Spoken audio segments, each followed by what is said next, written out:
Olá, gente, tudo bem?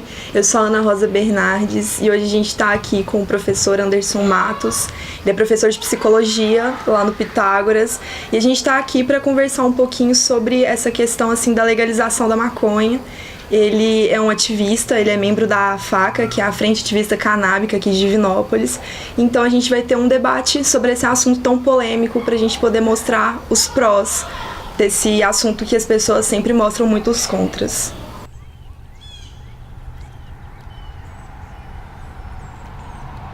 Então, gostaria que você falasse um pouquinho pra gente sobre a sua história, assim, com esse assunto, quando é que você se tornou membro da FACA. Ok, ótimo. Bom, eu sou psicólogo, né? Minha formação é em psicologia e meu percurso de trabalho foi em ambientes de saúde mental, tá? Então, eu tive uma experiência, primeira no hospital psiquiátrico, depois por algum tempo eu trabalhei em comunidade terapêutica, né? Que são as chamadas fazendinhas, onde as pessoas fazem tratamentos de internação com usuários de álcool e drogas, né? Trabalhei também em CAPS, fiz um mestrado, sou mestre em psicanálise pela Universidade Federal de Minas Gerais. Bacana. E esse mestrado, a gente trabalhou a questão das toxicomanias dentro do viés da psicanálise. Eu acabei vindo parar aqui em Divinópolis, onde eu resido hoje, trabalho aqui, leciono aqui, e nesse ínterim surgiu a FACA. FACA é um coletivo antiproibicionista, Frente Ativista Antiproibicionista, fundada aqui em Divinópolis. A FACA surgiu da provocação de um professor com uma questão dentro de sala de aula. Um dos alunos saiu dali motivado, assim, fazer uma discussão, em querer falar um pouco mais sobre esse assunto, e fez um chamamento na internet. Eu vi aquilo, outras pessoas viram, a gente achou que podia ser oportuno, podia ser muito providencial, discutir um pouco mais sobre maconha, informar as pessoas sobre maconha, né? Fazer uma marcha da maconha. Divinópolis já tinha feito uma marcha da maconha. Depois do surgimento da FACA, a gente fez a segunda no ano passado, em 2017, e obviamente faremos outra esse ano também, em 2018, né? Que é um movimento um coletivo que pretende informar. Né? A rotina da FACA normalmente são reuniões, a grande maioria delas aberta, né? Com perfil mesmo do coletivo, e a gente faz uma agenda de filmes, onde a gente apresenta esses filmes e depois faz um debate. Normalmente a agenda da FACA é essa. Entendi. E assim, vocês veem alguma dificuldade em relação às outras pessoas que vê o grupo de fora, assim, de aceitação mesmo? Vocês já tiveram algum tipo de contratempo em relação a isso? Sim, muito legal essa pergunta, porque ano passado mesmo, por ocasião a gente fez uma chamada dessa de reunião aberta para a FACA. E alguém publicou num site de notícia daqui de Divinópolis isso. Mas do jeito que foi publicado, dava a impressão de que as pessoas entenderam que ocorreria a marcha da maconha e não uma reunião do coletivo. E naquela ocasião, naquele dia, o pessoal da polícia secreta, o chamado P2, passou por aqui, nos viu, mas foram muito cordiais conosco. Sim. Vieram até aqui, conversaram conosco, se apresentaram, tá?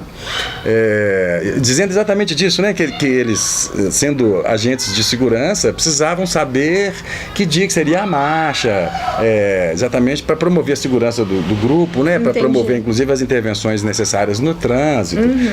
Foi curioso, assim, porque no dia que esse site noticiou, houveram pessoas que se colocaram de uma forma muito contrária àquilo, achando aquilo um absurdo. Tinha gente que dizia assim: dê um lote um lote e uma enxada para esses caras se capinarem, eles não têm nada melhor para fazer. O Brasil está cheio de problemas, cheio de questões, esses caras estão querendo falar de maconha. Essa é uma questão super importante. Com certeza. As pessoas que ignoram ou que veem sem pensar assim, de pronto a questão da discussão da maconha, da legalização, da regulamentação, da descriminalização da maconha como uma questão, por exemplo, de apologia ou qualquer coisa assim, elas estão muito enganadas, até porque nem é mais considerada apologia, assim. O Supremo Tribunal Federal, em 2010, por ocasião das marchas da maconha, que ocorrem no Brasil inteiro, elas ocorrem fora do Brasil, julgou a pertinência da marcha da maconha, né? E teve o entendimento de que não havia apologia ao uso de drogas ali, que era uma discussão pública que precisava de ser feita sobre aquela droga. Então, não há nenhum risco assim, de apologia hoje falar de uma marcha da maconha. É um momento importante de discussão social, é um momento de protagonismo social. As pessoas, a população, as pessoas que usam maconha, as pessoas que não usam, as mães que precisam de fornecer derivados da maconha para os seus filhos como medicação, como medicamento. Sim. O que é tão difícil assim de conseguir hoje em dia aqui no Brasil. Sim, é verdade. A Anvisa já reconhece o THC, que é um dos componentes da maconha, e o CBD como substâncias com potencial médico. Tá? Elas já, nesse sentido, elas já estão reconhecidas pela Anvisa. A Anvisa, Agência Nacional de Vigilância Sanitária, que no caso do Brasil é quem autoriza, né, a presença de drogas ou proíbe determinadas drogas. É a Anvisa que faz esse controle.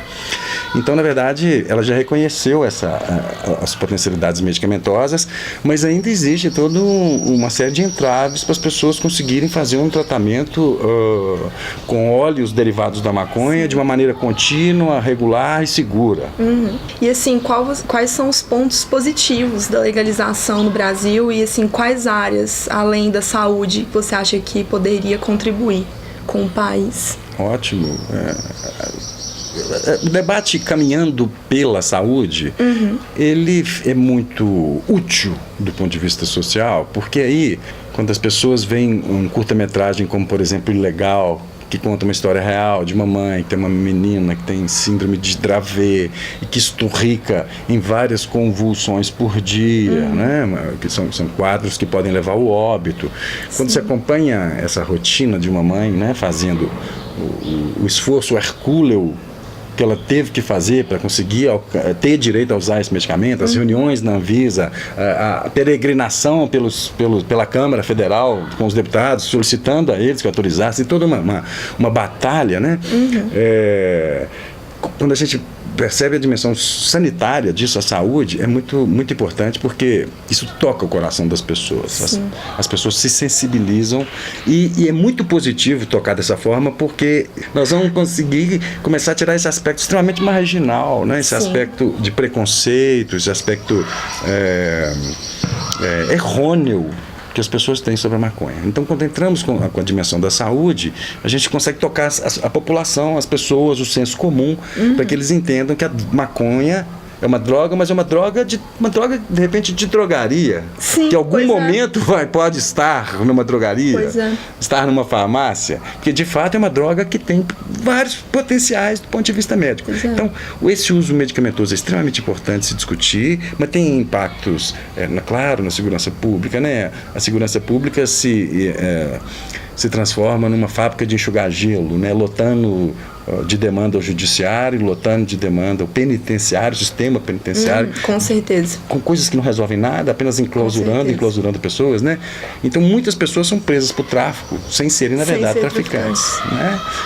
Então, do ponto de vista da segurança pública, isso seria extremamente benéfico. Assim, a gente deixaria de gastar uma fábula de dinheiro com ações inócuas do ponto de vista, falar que você prendeu o Fernandinho Beiramar, falar que o traficante, qualquer um deles, qualquer um dos grandes chefes de quadrilha no Brasil ou fora do Brasil quando presos, isso não altera nada na lógica do abastecimento de drogas, né? Isso não, a guerra às drogas é um redundante fracasso. Ela não conseguiu nem de perto se aproximar do que ela queria, que era proteger as pessoas do uso de drogas. Anderson, agora eu quero saber qual é assim a importância pessoal que tem para você de estar nesse movimento.